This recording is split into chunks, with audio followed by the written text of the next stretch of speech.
Okay, I'm very happy to welcome you all in the press center of the MOD.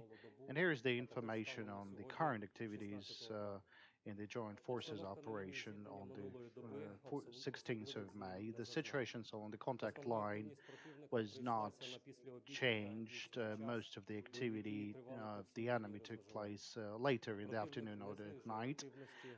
The enemy continues committing provocations and continues to employ the artillery prohibited by the Minsk agreements.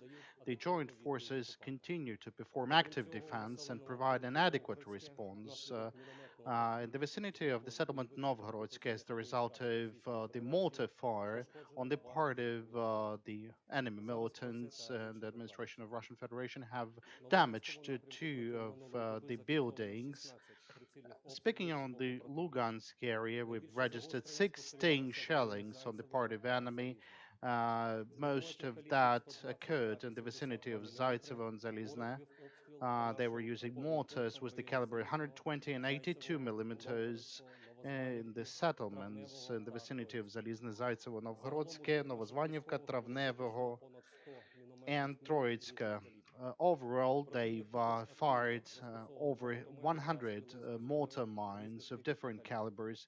The enemy also used grenade launchers and small arms of different calibers.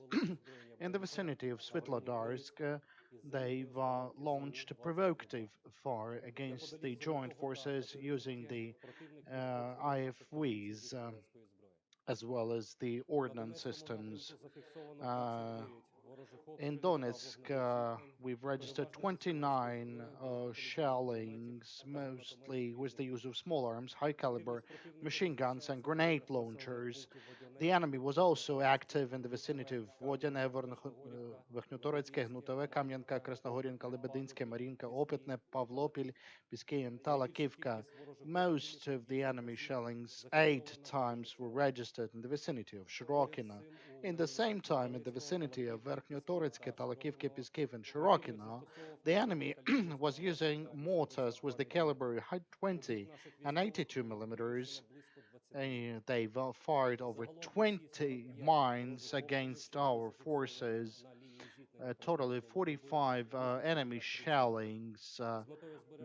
Most of them were considered as high precision fires in order to prevent casualties. The service personnel of the armed forces of Ukraine had to produce a return fire for 25 times using only the weapons that are prohibited under the Minsk agreements. Unfortunately, we have to inform you that as a result of enemy shellings, we've lost one of the service personnel born in 1985. I would like to offer our sincere condolences to the parents and to the comrades of our soldier who defended Ukraine against Russian aggression. Another two of our soldiers were wounded as the result of enemy shellings. I would like to point out that enemy used once again used weapons against the peaceful population close to the contact line.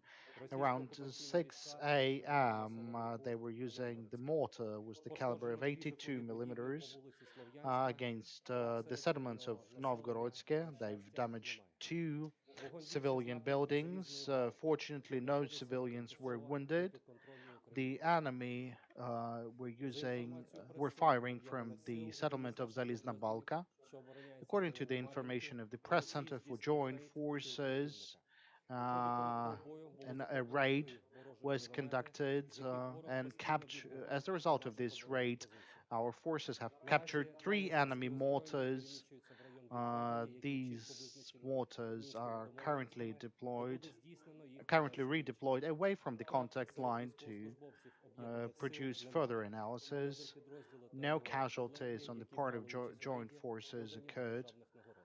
The commander, as well as soldiers who participated in the raid, are currently submitted for decorations. Now, more information on Donetsk and Lugansk region. Starting from midnight, we've already registered a total of 10 shellings against our positions. The enemy used 120 millimeter mortar to shell the settlements of Mayorsk and Opitne. Also, our strong points in the vicinity of Vodene and Svetlodarska were shelled with the use of mortar, caliber 82 millimeters.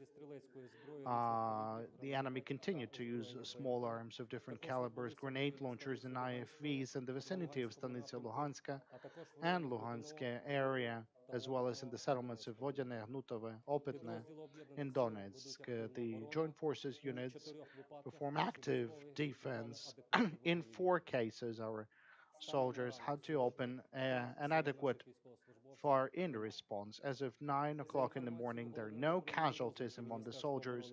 According to the information of the Chief Intelligence Department, in the formations and units of the 1st and 2nd Army Corps of Russian occupation forces registering the anti-Russian mode, the personnel disagrees with the idea of providing, giving money to reimburse the damages caused to the civilians.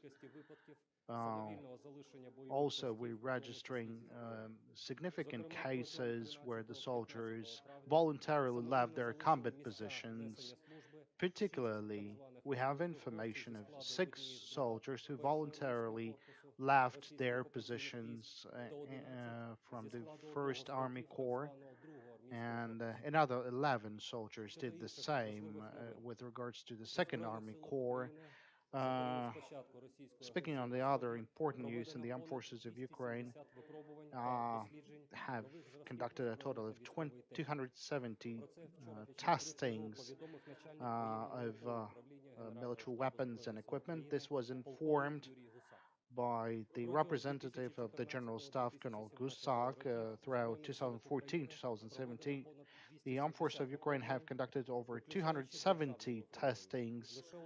Um, Only in 2017 we have conducted an testing use of 40 different types of new weapons and equipment, including mortars of different calibers, sniper rifles, night vision devices, unmanned aerial vehicles, radio sets, and other.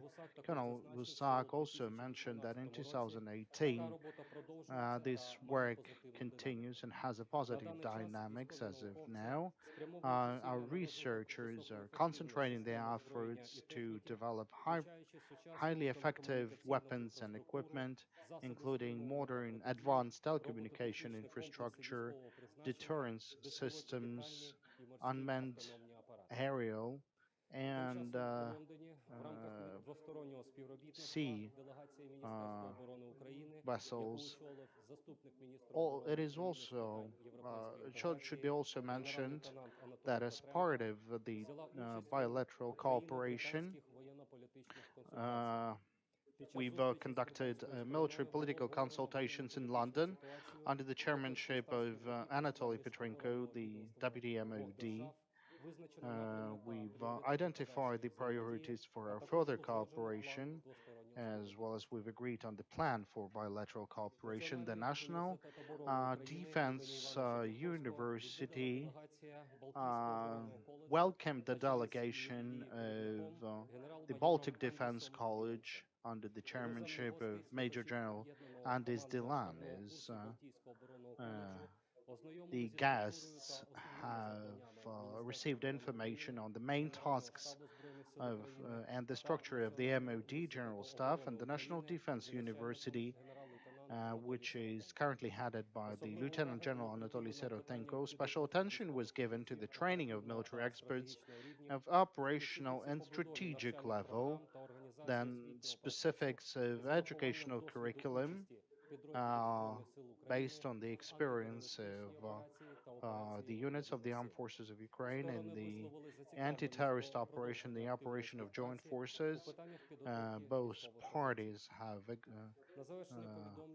informed their interest in further continuation of the active cooperation. Also, should be mentioned that yesterday in Kharkiv, as part of implementation of the NATO Ukraine program, Science for Peace and Security, we've had a 2-day workshop uh, under the topic female leaders and the key role of public society organizations uh, and reinforcement of CIMIC in Ukraine.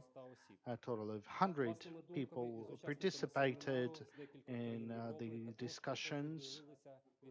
Um, Also, among them were the service personnel from the armed forces of Ukraine, uh, among the organizers of the multilateral meeting were the representatives of the Public Association, the Information Advisory Female Center, their colleagues from Italy, and other organizations.